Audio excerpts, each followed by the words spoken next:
जय झूलेलाल। अॼु पाण सभई कारकत महतम जो 6हों अध्याय ॿुधंदासीं। हिन में पाण हीअ ॾिसंदासीं कि कारकत जा विर्त सभिनि खां उत्तम विर्त छो आहिनि।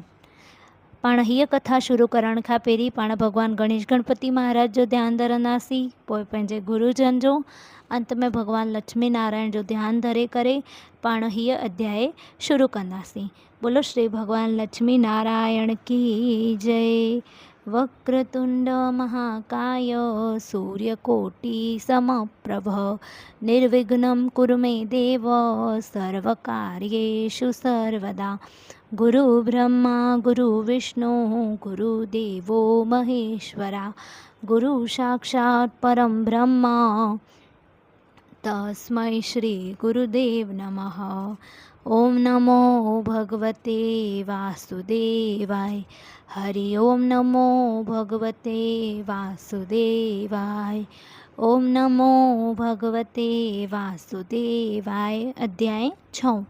त महामुनि श्री कार्तिक महात्म जी कथा खे सुञाणींदे अॻिते चयो त असर वेले घर जी ज़रूरी हाजतुनि खां वांदकाई पाए पाण सां चांवर चंदन साओ गाह पाण सां खणी नदीअ या तलाव जे किनारे ते वञी सनानु कजे ऐं भॻवान विष्णुअ जे सुमरण कंदे हथ में थोरा चांवर ऐं ढब खणी ओम नमो भगवते वासुदेवाय लफ़्ज़नि जो उच्चारण करे मंत्र जाप करणु घुरिजे। उहो मंत्र जाप करे देवताउनि खे चंदन जो अर्घ ॾेई भॻवान विष्णु जो सुमरण करे ऐं प्रार्थना रूप में चइजे त हे परमेश्वर, मुंहिंजो तव्हांखे 1000 बार नमस्कार आहे।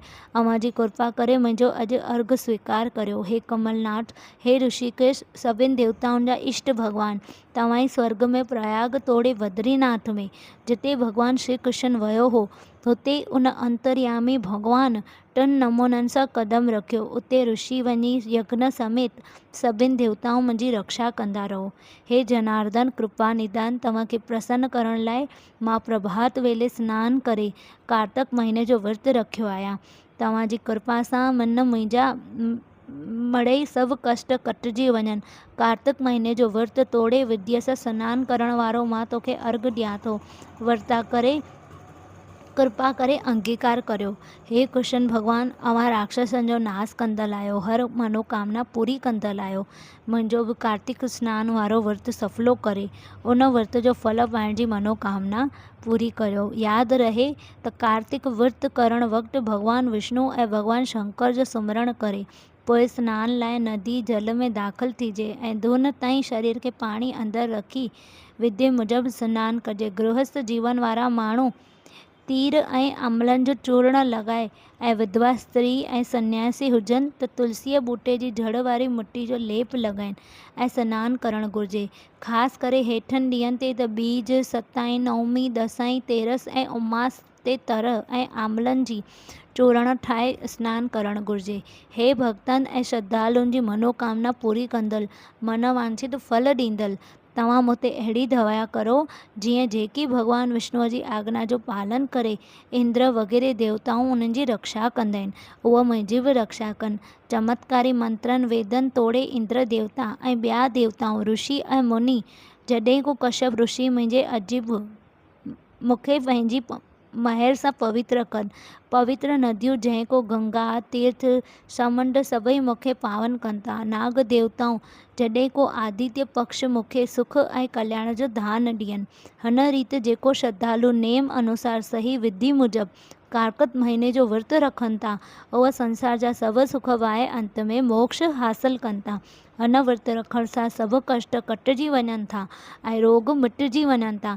अहिड़ी विर्तधारी स्नान खे उत्तम बुद्धि प्राप्त थिए थी। हुन सां गॾु धन ऐं ॿिया सुखनि जा बि साधन थियनि था ऐं सभिनि विर्तनि में हिन करे ई हीअ उत्तम आहे। हिते कार्तिक महात्म जो अध्याय 6 समाप्त थियो। बोलो श्री भगवान लक्ष्मी नारायण भगवान की जय।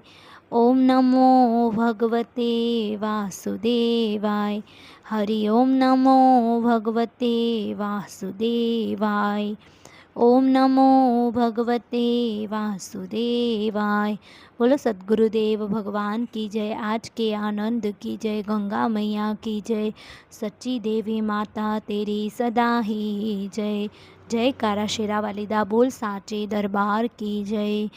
ओम नमः पार्वती पतये हर हर महादेव की जय।